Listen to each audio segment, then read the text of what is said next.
আসসালামু আলাইকুম রহমতুল্লাহি বরকাতুহ। প্রিয় সুধী, আমার মুসলমান ভাই এবং বোনেরা, মূলত আমি যে ভিডিওটি করতেছি, ভিডিওটি করার আগে আমি কোনো প্রস্তুতি নিইনি, বাচ্চাদেরকে বলাও হয়নি। কারণ যদি দেখা যায় আমি ওদেরকে বলতে গেলে ওরা একটু ঠান্ডা হয়ে যাবে। তো আমার কথা, ওরা কি করে অবসর টাইমটা রমজান মাসে, এটা দেখানোর জন্য আমি আপনাদেরকে ভিডিও ছাড়াই, এই ওদেরকে বলা ছাড়াই আমি ভিডিওটা করতেছি।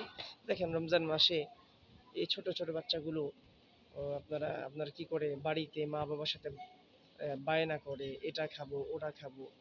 দেখেন, কিন্তু মাদ্রাসায় বাড়িঘর ছেড়ে মাদ্রাসায় থেকে এই বাচ্চাগুলি আপনার নিজের ইফতার নিজেই গুছায়, নিজের কাটাকাটি নিজেই করে, সব কিছু তারা নিজেরটা নিজেরই করতে হয়, কারণ ওদেরকে করে দেওয়ার মতো কেউ নেই। তো এই জন্য আসুন, এদের পাশে আমরা সবাই থাকার চেষ্টা করি, যে যেভাবে পারি। কারণ এরাই আগামী দিনের হক্কানি আলেম, হক্কানি হাফেজ হবে। এরাই ইসলামকে আরও এগিয়ে নিয়ে যাবে।